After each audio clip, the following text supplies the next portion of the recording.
J'ai vu la mort de près ce soir-là, pas comme une ombre romantique, mais comme un vide hurlant qui aspire tout, mes poumons, mes souvenirs, ma famille. Mes parents, ces deux ombres que j'appelais famille, ont franchi le seuil de l'USI à l'hôpital Lariboisière en riant, sac cadeau à la main, pour filer à la fête somptueuse de mon frère aîné pendant que les médecins me branchaient à un respirateur, me murmurant que mes chances étaient minces, que chaque heure comptait. Et moi? J'étais là, seul, 15 ans, un tube dans la gorge, réalisant que pour eux, je n'étais qu'un accident de parcours, un bruit de fond qu'on coupe pour profiter de la musique. Cette trahison n'était pas un accident, c'était la cerise sur un gâteau empoisonné de 20 années d'indifférence. Ils m'ont abandonné à l'agonie pour des toasts au foie gras et des discours enflammés sur l'héritier parfait. Et maintenant, des années plus tard, je vais leur rendre l'appareil au pas avec un couteau, mais avec la lame invisible de la vérité, qui tranche plus profond que n'importe quel bistouri. Paris, cette ville qui avale les âmes comme un égout affamé, m'a vu naître en 2005, dans une clinique anonyme du 18e arrondissement, où l'odeur de désinfectant se mêlait déjà à celle du regret. Mes parents, Claire et Henri Duval, étaient alors des trentenaires ambitieux, elle, une avocate en droit des affaires chez un cabinet du boulevard Haussmann, lui, un cadre dans une banque de la défense qui rêvait de fusionner des empires financiers. Leur union, forgée dans les cocktails mondains, n'avait pas prévu d'enfant jusqu'à ce que j'arrive, un soir de novembre pluvieux, comme une tache indélébile sur leur agenda impeccable. Mon frère, Lucas, avait 2 ans de plus. Blond, aux yeux bleus hérités de notre grand-mère normande, il était déjà le centre de leur univers, le petit prince qui babillait des mots savants, qui dessinait des tours Eiffel en Lego pendant que je gigotais dans mon berceau, muette et insignifiante. C'est une fille, Henri, et pas la plus calme, avait murmuré ma mère en me tenant pour la première fois, sa voix teintée d'une déception qu'elle masquait derrière un sourire pour les photos. Père, lui, n'avait même pas levé les yeux de son Blackberry, une fusion japonaise l'attendait le lendemain matin. Dès mes premiers pas dans notre appartement haussmannien du 9e, surplombant l'Opéra Garnier, j'ai compris ma place, l'ombre. Lucas avait sa chambre aux murs tapissés de posters de footballeurs et de tableaux abstraits signés par des artistes en vogue, la mienne, une alcôve étroite sous les combles, avec un lit, une place et une ampoule nue qui clignotait comme un reproche. Les dîners étaient des cérémonies où l'on disséquait les exploits de mon frère, ses notes impeccables au lycée Louis-le-Grand, ses premiers matchs de rugby au Racing 92, ses invitations à des galas où il charmait déjà les filles de bonne famille. Moi? Et toi, Élise, qu'as-tu fait aujourd'hui, demandait-on poliment, avant de balayer ma réponse un dessin raté ou une note moyenne en maths d'un haussement d'épaule. Au moins, tu n'es pas comme ces gamines qui passent leur temps sur TikTok, lâchait ma mère, comme si c'était une médaille de consolation. Les week-ends, c'était pire. Tandis que Lucas filait en Mercedes vers Deauville pour des leçons de voile ou des tournois de tennis à Roland-Garros Junior, je restais cloîtré avec la nounou polonaise, Maria, qui me racontait des contes de Varsovie en polonais approximatif. Tes parents t'aiment, ma petite, mais l'amour, c'est comme le saumon fumé, il y en a pour tout le monde, mais les meilleurs morceaux vont aux grands. Je hochais la tête, mordant dans une pomme trop acide, imaginant déjà le jour où je renverserais la table littéralement, ou peut-être avec des mots plus aiguisés que des couteaux de cuisine. À 10 ans, la faille s'est creusée. Lucas avait été sélectionné pour un programme d'échange à Oxford, mes parents avaient hypothéqué une partie de leur épargne pour les frais, vendant même la vieille Peugeot pour un 4x4 Volvo qui puait le neuf. Moi, j'avais supplié pour un stage d'écriture créative à la Maison de la Poésie, boulevard de Grenelle, un rêve nourri par les vers de Baudelaire que je dévorais en cachette sous mes couvertures. C'est frivole, Élise. Concentre-toi sur tes études, pas sur ces fadaises romantiques, avait tranché mon père, son cigare cubain allumé comme un sceptre. Ma mère avait ajouté, en sirotant son chablis, Lucas nous rend fiers, toi, tu dois juste exister sans faire d'éclat. Exister sans faire d'éclat. Ces mots m'avaient gravé comme une brûlure, et j'avais passé la nuit à pleurer dans l'escalier de service, écoutant les rires étouffés de la fête que Lucas organisait pour son départ, champagne qui pétillait, musique électro qui vibrait jusqu'à mes os. Les années lycée ont été un lent empoisonnement. Au lycée Fénelon, dans le 6e, j'étais la fille invisible, note correcte en philo et en français, mais zéro charisme pour les clubs de débat ou les soirées au Rex Club. Lucas, lui, collectionnait les trophées au boursier à Sciences Po, puis stage à Bruxelles auprès d'un eurodéputé. Nos parents parlaient de lui comme d'un dieu, il va changer le monde, notre Lucas. Et moi? À 16 ans, j'avais déjà lu Freud et Nietzsche en VO, griffonnant dans un carnet noir des phrases acides sur la jalousie fraternelle, sur l'abandon parental qui forge des monstres. Mais je souriais, je hochais la tête, je cuisinais des tartes aux pommes pour leur dîner ou des tartes trop sucrées, comme ma vie. Puis vint l'accident. C'était un vendredi de juin 2021, l'air lourd de l'orage qui menaçait Paris. J'avais 14 ans, non, 15, pardon, les chiffres se brouillent quand on frôle la faucheuse. Je rentrais d'une répétition théâtrale au conservatoire du 10e, mon sac rempli de partitions pour une pièce sur Antigone, cette sœur trahie qui défie les dieux pour venger son frère. Ironie du sort. Un chauffard, un livreur Uber Eats pressé, m'avait percuté au coin de la rue Saint-Denis erré au mur. Le choc, mes côtes qui craquent comme du bois sec, le bitume qui monte à ma rencontre, le sang qui goutte sur les pavés irréguliers. Les sirènes hurlantes, l'ambulance qui m'emporte vers la riboisière, et là, dans le chaos des néons blancs, les médecins qui s'agitent, pneumothorax, hémorragie interne, risque d'infection pulmonaire. Préparez l'USI, ordonne le chef de service, un homme aux lunettes cerclées d'or qui sent le café froid. Mes parents arrivent en trombe, ma mère en tailleur froissé, mon père au téléphone avec son assureur. Il pleure, bien sûr des larmes de circonstance, comme celles qu'on verse pour un film larmoyant à la télé.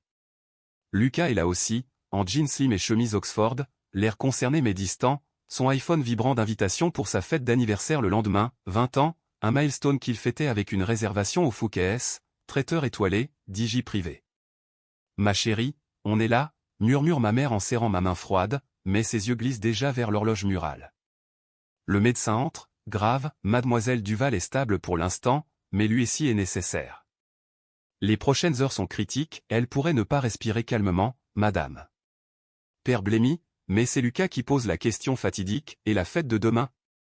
On peut reporter? Le silence qui suit est un abîme. Ma mère secoue la tête, presque imperceptiblement. Non, mon cœur. Élise va s'en sortir, les médecins sont les meilleurs. Et ta fête. C'est important pour ton réseau, pour ton avenir. Je les entends, malgré le brouillard des antidouleurs, leur voix comme des couteaux qui percent le voile. Père hoche la tête, on repassera ce soir, Élise. Repose-toi. Et ils partent. Tous. Pour préparer les ballons, les discours, les rires forcés. Seul dans la chambre pré-USI, avec une infirmière philippine qui me caresse le front, je sens la rage monter, un feu lent qui consume les derniers lambeaux d'amour filial. L'USI m'attend, avec ses machines bipantes et ses murs beiges, mais c'est leur absence qui me tuera presque. L'USI de la Riboisière est un purgatoire high-tech, un labyrinthe de tubes et de moniteurs où le temps s'étire comme une gomme usée. On m'y installe à 22 heures, sous un ciel parisien zébré d'éclairs qui illuminent les toits de zinc comme des avertissements divins. Le lit est dur, gainé de plastique froid qui colle à ma peau moite, un masque à oxygène me plaque sur le visage, transformant chaque inspiration en combat. Les machines veillent, le scope cardiaque qui piaule à 120 BPM, la pompe à perfusion qui distille du morphine comme un poison doux. Respire, ma fille, me dit l'infirmier de nuit, un Sénégalais au sourire fatigué nommé Amadou. Tes parents reviendront demain. Mais demain est déjà volé, empaqueté dans du papier cadeau pour Lucas. La nuit est un tourment. Les flashs de douleur percent le voile chimique, mes côtes qui se souviennent du choc, mon poumon gauche qui siffle comme un tuyau percé. Je ferme les yeux, et les souvenirs affluent, non pas comme un baume, mais comme des lames. Je revois les Noëls chez grand-mère à Honfleur, où Lucas recevait les Lego complexes et les livres reliés cuir, tandis que j'héritais des poupées usées ou des chaussettes tricotées à la main. Élise est une rêveuse, elle n'a pas besoin de matériel, justifiait ma mère, envers les yeux verts qui me fixaient depuis le sapin clignotant. Père, toujours absorbé par ses tableurs Excel, hochait la tête, Lucas est l'avenir de la famille Duval, Élise. Elle se débrouillera. Se débrouillera. Ces mots, lancés comme des miettes à un chien errant, ont nourri ma solitude adolescente. À l'aube, un médecin rondouillard, le docteur Moreau, entre avec son stéthoscope autour du cou comme une écharpe de deuil. Mademoiselle Duval, votre saturation en oxygène est à 88% ses limites. Si ça descend sous 85, on intube. Et vos parents? Je secoue la tête, la gorge trop sèche pour parler. Ils froncent les sourcils, ils ont appelé, ils sont occupés. Mais ne vous inquiétez pas, on s'occupe de vous. Occupé. Le mot me frappe comme un uppercut. Occupé à trinquer au mimosa dans le jardin suspendu du Fouquet's, à écouter Lucas narrer ses conquêtes bruxelloises, à poser pour des selfies avec des invités en costard-cravate. J'imagine la scène, rire cristallin, flash de smartphone, le gâteau au chocolat noir qui dégouline comme du sang sucré. Et moi, ici, relié à des câbles comme une marionnette cassée. Amadou me rend visite à la pause café, apportant un livre de poche Le Petit Prince, ironie suprême. Lis, ça calme l'âme. Je feuillette les pages jaunies, les mots de Saint-Exupéry dansant devant mes yeux larmoyants, on ne voit bien qu'avec le cœur. L'essentiel est invisible pour les yeux. Invisible. C'est moi, ça. La petite sœur qui n'existe que dans les marges des albums photos, floue derrière le sourire éclatant de Lucas. Je me souviens de son 16e anniversaire, une croisière sur la Seine, avec feu d'artifice privé et un orchestre de jazz. J'avais eu le droit de venir, bien sûr, mais relégué à une table d'enfants avec des cousins que je détestais. Danse avec ton frère, m'avait-on lancé, mais Lucas valsait déjà avec une héritière de Neuilly, ses mains sur sa taille comme des serres possessives. J'avais passé la soirée à fixer les reflets de la tour Eiffel dans l'eau noire, jurant en silence qu'un jour, je ferai couler leur bateau. La matinée s'écoule en visites sporadiques, un kiné qui me fait tousser jusqu'aux larmes, une diététicienne qui propose un bouillon clair que je recrache. À midi, mon téléphone vibre pas un appel, un message groupé de ma mère, joyeux anniversaire à Lucas. Photo magnifique. On pense à toi, Élise. Bise. Bise. Comme si un baiser virtuel pouvait panser une poitrine en charpie. Je fixe l'écran, le cœur cognant plus fort que le moniteur. Des photos jointes, Lucas au centre, couronne de papier doré sur la tête, entouré de ballons et de filles en robe cocktail. Mes parents, radieux, un verre à la main, toast levé. Pas une ombre de culpabilité dans leurs yeux, juste l'euphorie du devoir accompli. Je tape une réponse, doigt tremblant, venez me voir. J'ai mal. Envoyé. Lu. Pas de réponse. L'après-midi apporte une fièvre qui monte, un délire fiévreux où les murs de l'USI se muent en scène de théâtre grec. Je suis Médée, trahi par Jason, préparant ma coupe empoisonnée. Ou Clytemnestre, aiguisant l'axe pour Agamemnon. La psychologie humaine, cette fosse sceptique que j'ai étudiée en cachette via des podcasts sur France Culture, m'obsède, comment des parents peuvent-ils prioriser un fils sur une fille en train de suffoquer? Freud dirait et Lady Praté, Lacan le signifiant vide de la filiation. Mais pour moi, c'est plus simple, plus brutal, l'amour conditionnel, cette marchandise qu'on pèse sur la balance des apparences. Lucas et leur investissement, je suis la perte sèche. Vers 16 heures, une alarme stridente, ma saturation chute à 82%. Panique dans le couloir, médecin en blouse verte qui court, piqûre d'adrénaline qui pique comme des frelons. Préparer l'intubation, cri Moreau. Je me débat, muet de terreur dans la gorge, pensant à eux, à leur rire lointain, à leur absence qui hurle plus fort que les sirènes. On me plonge dans le noir chimique, un tube descend dans ma trachée, et je sombre, rêvant de vengeance, pas sanglante, mais chirurgicale, incisant les chairs tendres de leur fierté familiale. Quand je me réveille, c'est le soir du 2e jour. Amadou est là, tenant ma main. Tes parents ont appelé. Ils viennent demain, promis. Demain. Toujours demain. Mais en moi, quelque chose s'est cristallisé, une résolution froide, comme le marbre des tombes au Père-Lachaise. Je survivrai, non pour eux, mais pour les faire payer avec la lenteur d'un poison qui ronge de l'intérieur. Les jours en USI se fondent en une bouillie grise, rythmée par les bips des machines et les murmures des soignants qui se relaient comme des fantômes bienveillants. Le 3e jour, on retire le tube, ma gorge est un désert de sel, chaque mot une râpe sur la plaie. Parle doucement, conseille Amadou, en m'offrant une gorgée d'eau tiède aromatisée au citron. Je murmure un merci, mais intérieurement, je hurle, où sont-ils?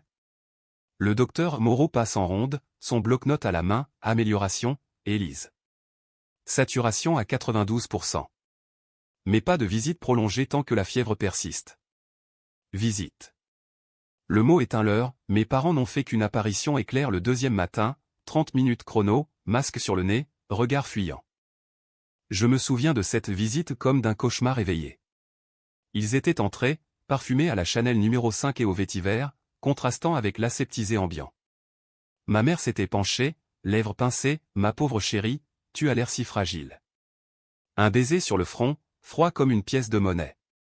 Père avait tapoté mon bras, on a reporté le reste de la fête, Lucas était déçu, mais la santé d'abord.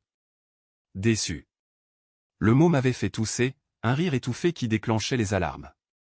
La santé d'abord, avait-il répété, évitant mes yeux. Puis, l'horloge, on doit filer, réunion à la banque. Et ils étaient partis, laissant un sillage de culpabilité mal digéré. Lucas n'était même pas venu, il prépare ses examens, avait expliqué ma mère, comme si les partiels excusaient l'absence. Seul à nouveau, j'ai fouillé mon téléphone rechargé par Amadou et plongé dans les réseaux. Instagram regorgeait de stories de la fête, Lucas, torse nu sur la piste improvisée, entouré de mannequins en bikini malgré la fraîcheur parisienne, mes parents, bras dessus bras dessous avec des investisseurs, légende comme fierté infinie pour notre étoile montante. Family First. Family First. Le hashtag me brûlait les rétines. J'ai scrollé des heures, cataloguant chaque sourire faux, chaque like hypocrite, construisant mentalement le dossier de mon procès personnel.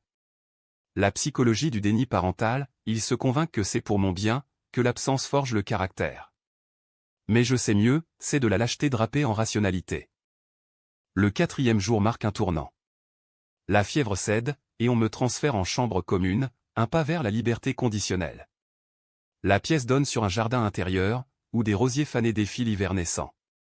Là, je reçois la première carte, de Lucas, un post-it griffonné, désolé pour la fête, Serette. Guéris vite, on rattrapera le temps perdu au resto japonais. Rattraper le temps perdu. Comme si le temps était un train en retard, pas une plaie ouverte. Mes parents appellent enfin, en visio, image floue depuis leur bureau du Marais. On t'apporte des croissants demain, promet ma mère, voix larmoyante. C'était horrible de te voir comme ça. Horrible. Le mot glisse sur moi comme de l'huile. Je hoche la tête, joue le rôle de la fille reconnaissante, j'ai hâte.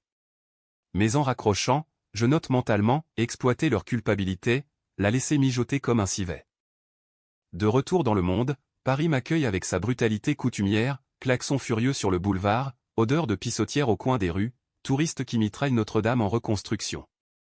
Chez nous, l'appartement sent le propre artificiel Madame Leclerc, la femme de ménage, a tout astiqué. Mes parents m'installent dans le salon, coussin moelleux et tisane au tilleul. Repose-toi, ma puce, dit père, en allumant la télé sur France 2. Mais leurs yeux trahissent l'agitation, facture médicale à payer, regard des voisins à esquiver. Lucas passe en coup de vent, sac de gym à l'épaule, hey, Élise. T'as une sale mine, mais ça va te passer. Besoin d'un coach perso?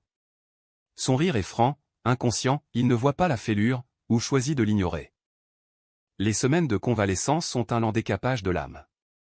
Je lis voracement, Crime et châtiment de Dostoïevski, où Raskolnikov ronge sa vengeance comme un rat, L'étranger de Camus, pour l'absurde de l'indifférence familiale. Ma psy, docteur Lefebvre, une quinquagénaire aux lunettes rouges, creuse, cette colère, Élise, d'où vient-elle vraiment? De l'abandon, dis-je. De l'USI vide. Elle hoche la tête, la résilience naît de la douleur, mais la vengeance. Elle empoisonne le vengeur autant que la victime.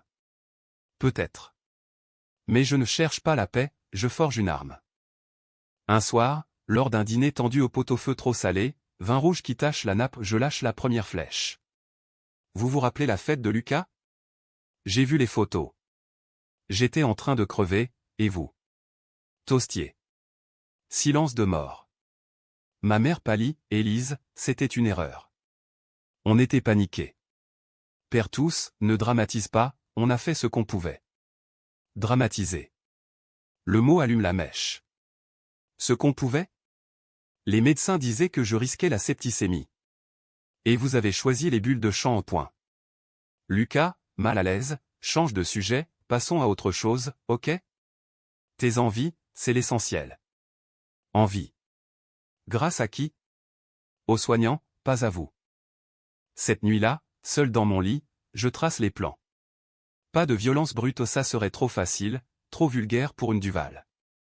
Non, une revanche psychologique, subtile, qui les forcera à affronter leur vide. Commencer par Lucas, miner sa carrière naissante, semer le doute dans son réseau. Puis les parents, exposer leurs failles au grand jour, via des lettres anonymes, des fuites calculées. La France, avec ses ragots de quartier et ses tribunaux médiatiques, sera mon allié. Je souris dans l'obscurité, le cœur battant d'une excitation malsaine. La petite sœur invisible va devenir le fantôme qui hante leurs rêves. 6 mois après l'USI, Paris bourdonne d'un printemps précoce, cerisier en fleurs le long de la Seine qui masque à peine la pourriture sous-jacente. J'ai repris le lycée, silhouette amaigrie en jeans slim et sweat oversized, évitant les regards curieux des profs qui murmurent la miraculée. Mais intérieurement, je suis un volcan en sommeil, éruption contenue en notes griffonnées et nuit blanche à ourdir. Ma revanche commence par l'infiltration, un compte Instagram anonyme, @ombreduval, où je poste des mèmes acides sur la fratrie toxique, des extraits de thérapie déformés en pamphlets. Pas directement nominatif ou trop risqué mais assez suggestif pour titiller les consciences. Lucas est la cible idéale. À 21 ans, il est l'icône montante, master à HEC, stage chez LVMH, profil LinkedIn qui brille comme un CV en or massif. Il parade sur Insta, afterwork au rooftop du Perchoir, dîner au Septime avec des influenceuses, légendes comme Grain Never Stop futur CEO. Je le suis en ombre, liquant discrètement, analysant ses faiblesses. Une faille, son ego fragile, nourri par l'adoration parentale. Un soir, lors d'un dîner familial au Café de Flore rituel mensuel pour recoudre les liens, je glisse la première graine, Lucas, j'ai vu ton post sur le stage. Impressionnant. Mais t'as pas peur que ce soit juste le piston de papa? Il rit, forcé, piston? C'est du mérite pur, Élise. T'es jalouse ou quoi? Maman intervient, allons, pas de dispute. Mais la graine est plantée, je vois le doute germer dans ses yeux, un tic nerveux au coin de la bouche. La psychologie de la subversion, user l'autre par le doute, non par l'attaque frontale.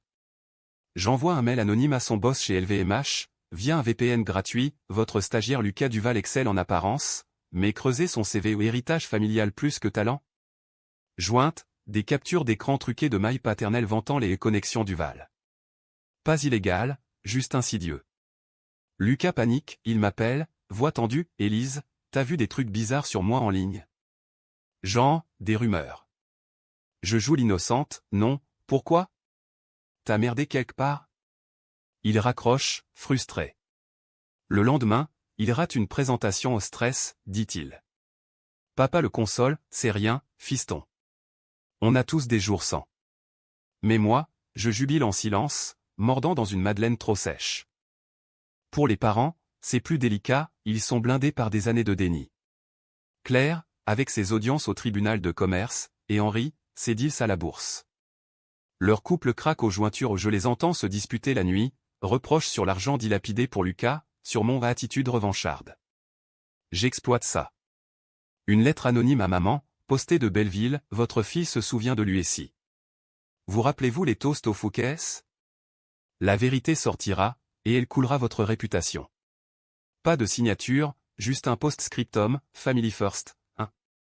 Elle blêmit en la lisant à voix haute, Père Fulmine, c'est une blague de mauvais goût. Élise, t'en sais rien? Je hausse les épaules, peut-être un admirateur jaloux. Mais ses mains tremblent sur la nappe, la culpabilité, ce verre, ronge déjà. L'été arrive, étouffant, avec ses terrasses bondées et ses odeurs de merguez grillées. Je m'inscris à un atelier d'écriture au centre Pompidou, prétexte pour aiguiser ma plume vénéneuse. Là, je rencontre des âmes cabossées, un ex-tolard qui écrit sur la tôle de Fresnes, une migrante syrienne qui pleure ses frères perdus.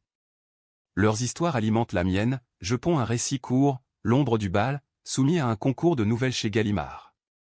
Il remporte une mention au pas le prix, mais assez pour que maman le lise dans le journal, yeux écarquillés, c'est inspiré de nous? Je souris, fiction pure, maman. Mais la vie imite l'art, non?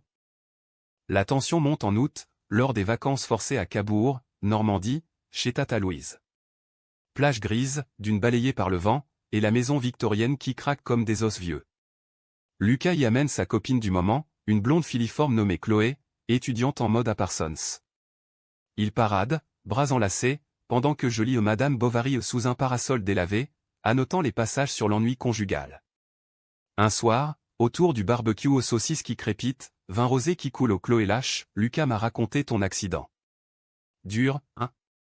Tes parents ont dû flipper. Je ris, amer, flipper.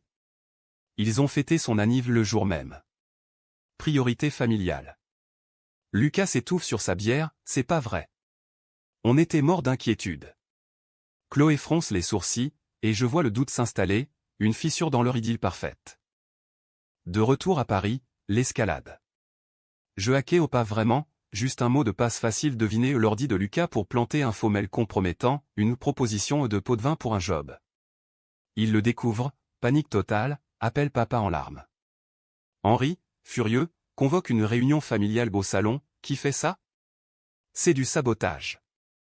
Je reste muette, feignant la surprise, mais intérieurement, je savoure, la famille se déchire, fils contre père, mère en arbitre épuisé. La revanche n'est pas dans le sang versé, mais dans les liens rompus, dans le poison lent qui corrompt le noyau. Pourtant, des nuits, le doute me ronge. Suis-je devenu le monstre qu'ils ont créé? La psy Lefebvre le dit, la vengeance est un miroir, elle reflète tes propres blessures. Peut-être. Mais quand je ferme les yeux, je revois l'Uessi, le vide, et la rage l'emporte. Paris, avec ses lumières cruelles, m'observe, je suis sa fille, prête à incendier le nid. Automne 2022, les feuilles jaunissent sur les boulevards, et ma revanche entre en phase active, un ballet macabre chorégraphié dans l'ombre. À 17 ans, je suis une ombre élancée, cheveux coupés au carré pour masquer les cicatrices invisibles, et un carnet rempli de plans codés au nom, date, faiblesse. Lucas chancelle, son stage LVMH écourté pour conflit d'intérêts présumé, rumeur qui circule dans les couloirs feutrés de la rue du Faubourg Saint-Honoré. Il rentre abattu, se confie à maman autour d'un thé à la menthe, c'est comme si quelqu'un me sabotait. Élise, t'as des ennemis? Je hausse un sourcil, moi? Je suis juste la rescapée. Peut-être que c'est le karma, frangin. Il me fusille du regard, mais le doute s'infiltre, acide. Pour les parents, j'orchestre une symphonie de révélation. Une deuxième lettre, cette fois à papa, via un service postal anonyme de la gare de l'Est, rappelez-vous l'Uessi, Henri. Pendant que votre fille luttait, vous choisissiez le champagne. Vos secrets familiaux, l'avortement raté avant Élise, le piston pour Lucas à Sciences Po sortiront au grand jour si vous ne confessez pas. J'invente peu, les ragots familiaux, glanés au repas de Tata Louise, font le reste. Ils confrontent maman ce soir-là, voix tonitruante traversant les cloisons. C'était quoi, cet avortement?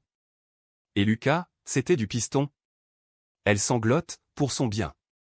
Élise. Elle était un accident, on n'était pas prêt. Accident. Le mot, entendu en écho, me glace et m'enflamme. Je tape la scène sur mon phone, voix enregistrée en secret, preuve pour le futur. La machine s'emballe. Lucas, parano, change ses mots de passe, il rompt avec Chloé après une dispute sur ses mensonges familiaux. Maman, rongée, multiplie les séances chez son psy du 16e, pilules anti-anxiété qui la rendent fantomatique.